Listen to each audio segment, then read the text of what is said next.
Hello friends, नमस्कार। चलिए आज हम लोग पढ़ेंगे कक्षा 9 के गणित का अध्याय 1 में प्रश्नावली 1.2। अब देखिए इसमें क्या है, अभी तक हमने पढ़ा था परिमेय संख्या, ठीक है, और नेचुरल नंबर, ठीक है, पूर्ण संख्या, प्राकृत संख्या, इंटीजर, पूर्णांक, ये सब चीज़ें पढ़े हैं अभी तक, ठीक है। आज पढ़ेंगे अपरिमेय संख्या, ठीक है। आज क्या हम लोग पढ़ेंगे? अपरिमेय संख्या। अपरिमेय संख्या और वास्तविक संख्या। देखिए अपरिमेय संख्या क्या होती है। अब आपने पढ़ा था कि परिमेय संख्या क्या पढ़े थे। परिमेय संख्या में आपने पढ़ा था कि परिमेय संख्या क्या होती है, जिसको हम P/Q के रूप में लिख सकते हैं, जहाँ P और Q क्या है, पूर्णांक है, और Q is not equal to 0, Q 0 ना हो, इसको क्या बोलेंगे? परिमेय संख्या। अब अपरिमेय संख्या क्या आता है? अपरिमेय संख्या। तो अपरिमेय संख्या किसको कहेंगे? अपरिमेय संख्या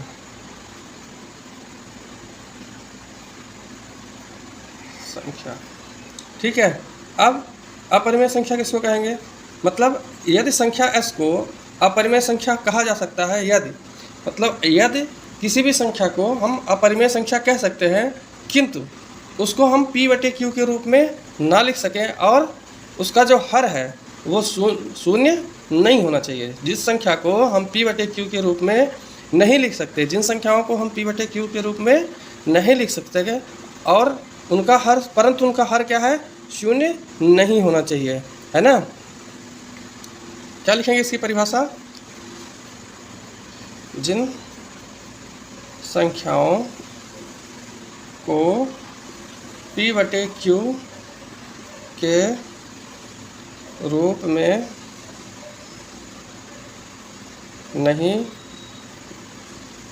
लिखा जा सकता, उन्हें अपरिमेय संख्या कहते हैं, परंतु हर शून्य नहीं होना चाहिए, ठीक है। यानी हम जिन संख्याओं को P/Q के रूप में ना लिख सकें, ठीक है, और उसका जो हर है यानी Q है जो, वो 0 नहीं होना चाहिए। Q क्या है? 0 नहीं हो सकता। तो ऐसी परिमेय संख्या कौन कौन सी है? ऐसी परिमेय संख्या कौन कौन सी हो सकती हैं? √2, √3, √4, √5, पाई, ठीक है। ऐसे इसी तरह बहुत सारी संख्या है। अब बात आती है वास्तविक संख्याओं की, ठीक है। अब क्या आती है बात? वास्तविक संख्याओं की। तो वास्तविक संख्या किसको कहते हैं? ठीक है, वास्तविक संख्या किसको कहेंगे? वो संख्याएं जिसमें सभी परिमेय और अपरिमेय संख्याएं, सभी परिमेय इस तरह कह सकते हैं कि सभी परिमेय और अपरिमेय संख्याओं के संग्रह को क्या कहेंगे? वास्तविक संख्या। यानी वास्तविक संख्या वो संख्या है जिसमें सभी परिमेय और अपरिमेय संख्याएं आ जाती हैं। तब उसके बाद क्या बचता है? कुछ बचता ही नहीं, ठीक है। वास्तविक संख्या क्या होती है?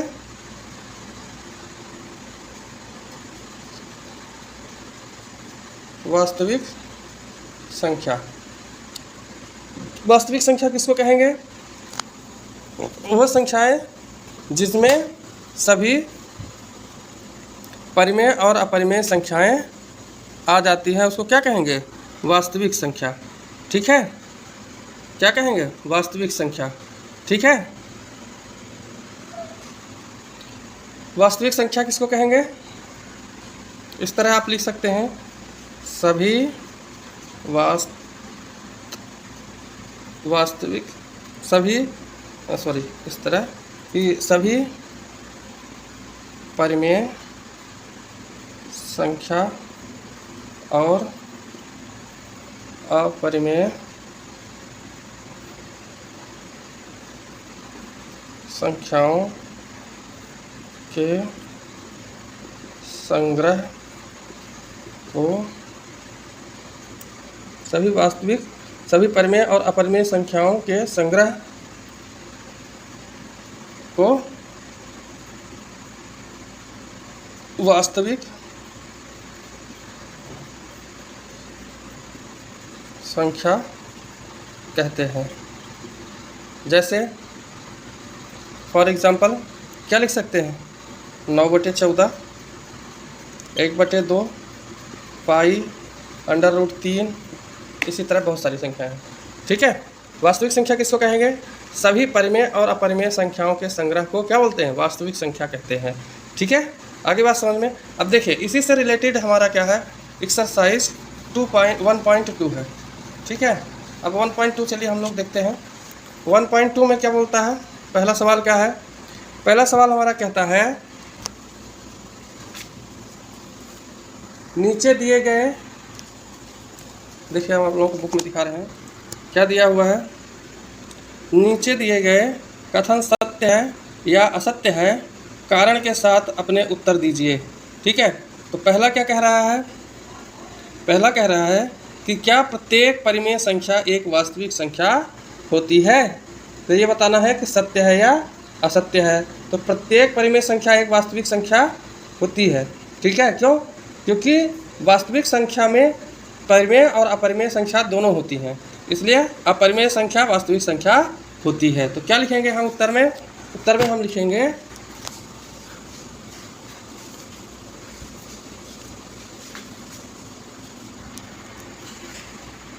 पहला क्या बोलता है, हमारा सवाल क्या बोल रहा है कि नीचे दिए गए कथन। ठीक है, अब आगे देखिए दूसरा क्या बोलता है हमारा, क्वेश्चन नंबर 2 क्या बोल रहा है, इसी का दूसरा नंबर क्या बोलता है, संख्या रेखा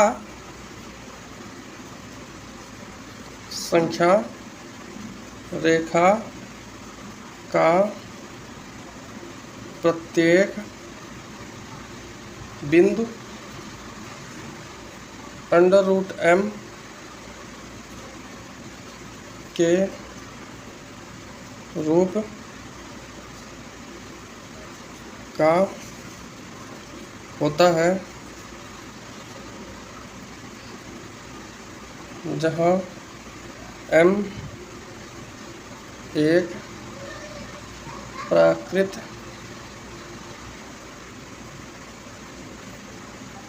जहाँ m एक प्राकृत संख्या है। ठीक है, क्या बोल रहा है कि संख्या रेखा पर प्रत्येक बिंदु √m के रूप का होता है।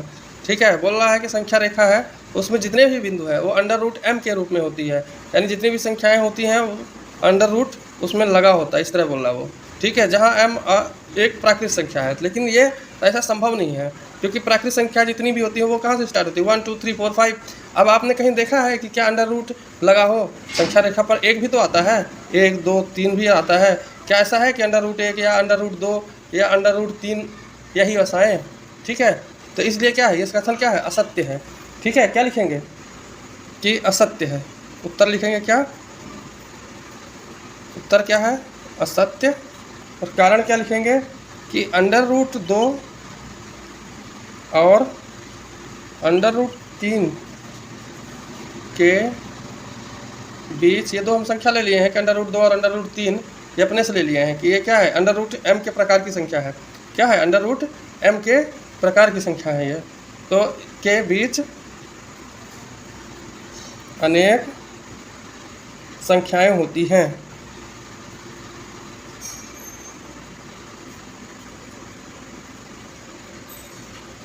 अनेक संख्याएं होती हैं जिनको √m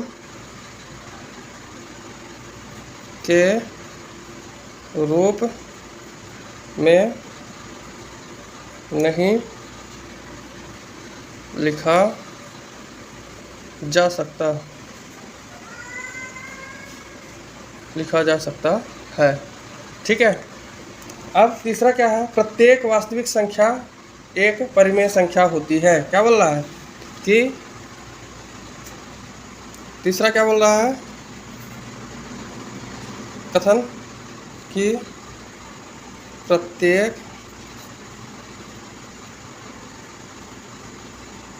वास्तविक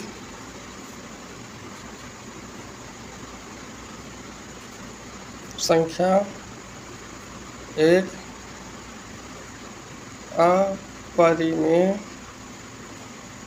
संख्या होती है।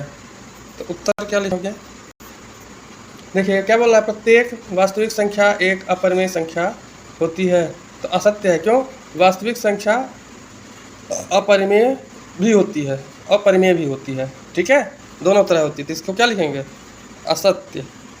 कारण क्या लिखेंगे? क्योंकि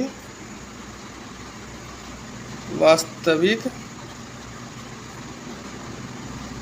संख्याएं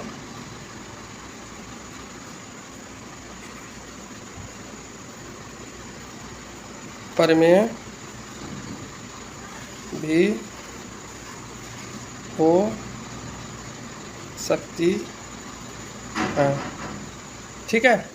क्या लिखेंगे? क्योंकि जो हमारी वास्तविक संख्या है वो परिमेय संख्या भी हो सकती है, ऐसा नहीं है कि वो अपरिमेय संख्या बस होगी, ठीक है। अब दूसरा सवाल कह रहा है कि क्या, दूसरा फ्रेंड्स, अब क्वेश्चन नंबर 2 क्या बोल रहा है? क्या सभी धनात्मक पूर्णांकों के वर्गमूल अपरिमेय होते हैं? यदि नहीं तो एक ऐसी संख्या के वर्गमूल का उदाहरण दीजिए, ठीक है। बोल रहा है क्या सभी धनात्मक पूर्णांकों के वर्गमूल अपरिमेय होते हैं, और यदि नहीं होते हैं तो उसका उदाहरण दीजिए, ठीक है। तो क्या है ये धनात्मक पूर्णांक हमारे क्या क्या होते हैं? उत्तर क्या है इसका? धनात्मक पूर्णांक क्या क्या होते हैं? धनात्मक पूर्णांक क्या क्या है? धनात्मक पूर्णांक कहाँ से स्टार्ट होगा? अब संख्या रेखा पर आपने देखा होगा धनात्मक पूर्णांक कहाँ से स्टार्ट होगा? ये 0 होता है, इसके इधर क्या होगा? -1 -2, और इधर क्या आएगा? 1 2 3 4 इस तरह, ठीक है। तो धनात्मक पूर्णांक क्या क्या होगा? 1 2 3 4 5 6 7 8 इस तरह से। अब देखिए इन संख्याओं में आपने देखा होगा ये जो हमने लिखा है धनात्मक पूर्णांक, अब इसमें देखिए कह रहा है कि सभी वर्गमूल जो इसका निकलेंगे वो परिमेय संख्या है। तो इसका जो वर्गमूल होगा वो परिमेय संख्या है, ऐसा संभव थोड़ी है, ठीक है। अपरिमेय भी हो सकता है, ठीक है। सभी धनात्मक पूर्णांकों के वर्गमूल अपरिमेय नहीं हो सकते हैं, और परिमेय संख्या भी हो सकती है, ठीक है। कैसे? उदाहरण कैसे? देखिए उदाहरण में देखिए, उदाहरण में देखिए। अब जैसे ये हमारा 4 है, 9 है, तो √4 का वर्गमूल निकालिए, क्या निकलेगा? 2 निकलेगा। √9 का वर्गमूल निकालिए, क्या निकलेगा? 3 निकलेगा। तो ये क्या है? ये दोनों परिमेय संख्या थोड़ी, ये दोनों अपरिमेय संख्या नहीं है। क्या है? अपरिमेय संख्या नहीं है। लेकिन अब यही √3 को देखिए, तो ये क्या है? ये क्या है? एक अपरिमेय संख्या है। क्या है? अपरिमेय संख्या। तो इसमें क्या आ सकता है? धनात्मक जितने भी पूर्णांक हैं उनके जो वर्गमूल हैं वो क्या है? परिमेय और अपरिमेय दोनों हो सकते हैं, ठीक है। केवल अपरिमेय संख्या नहीं होती। तो क्या लिख देंगे कि सभी धनात्मक पूर्णांकों के वर्गमूल अपरिमेय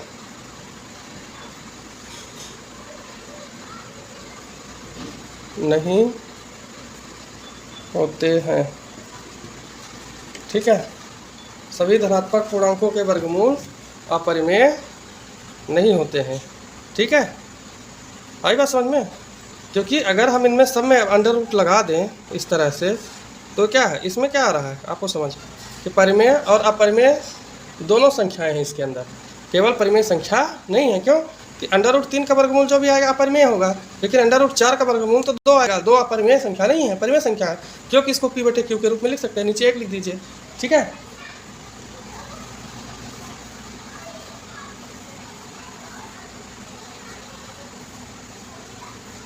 देखिए अब हमारा क्या है, जो तीसरे नंबर का सवाल क्या दे रहा है?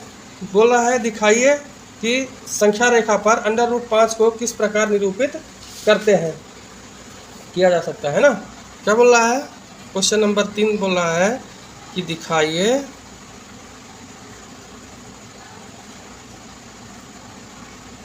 कि संख्या रेखा पर √5 को किस प्रकार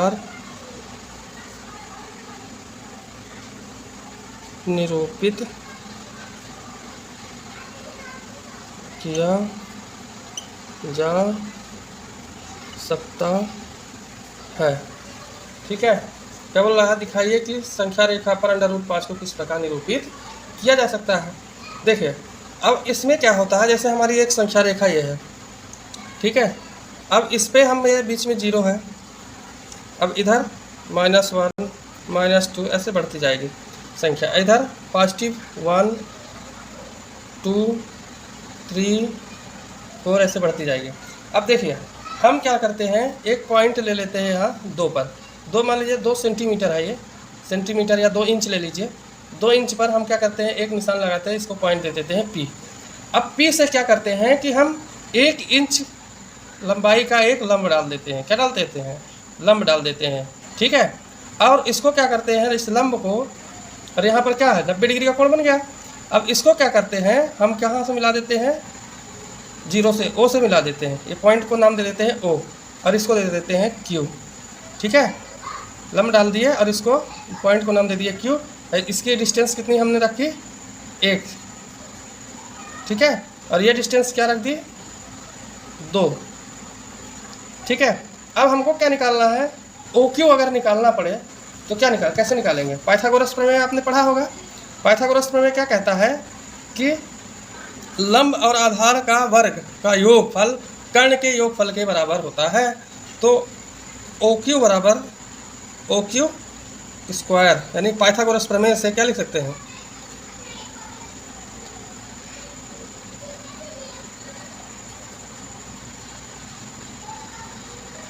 से त्रिभुज OPQ में OQ square is equal to क्या होगा, OP square plus PQ square. तो OQ बराबर क्या होगा, अंडर रूट लग जाएगा, OP square plus PQ square.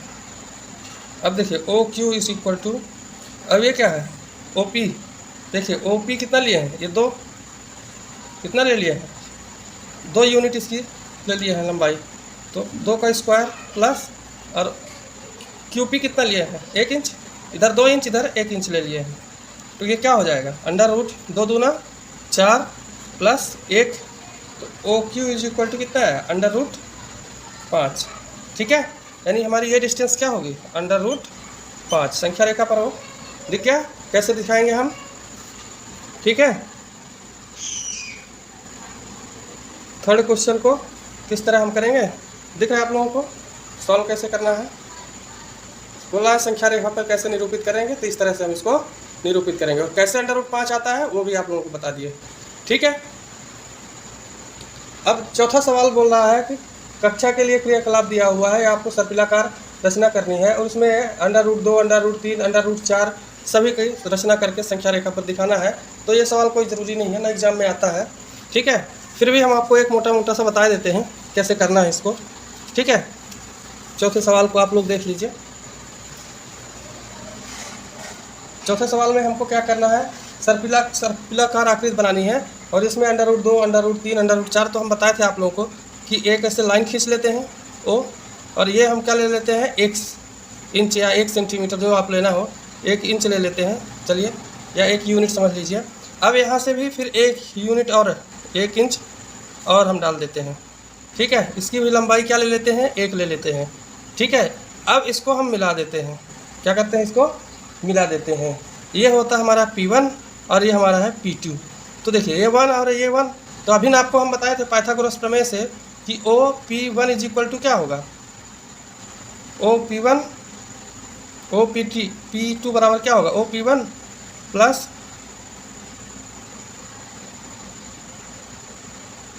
P1 P2 और इनका स्क्वायर और इसका भी स्क्वायर।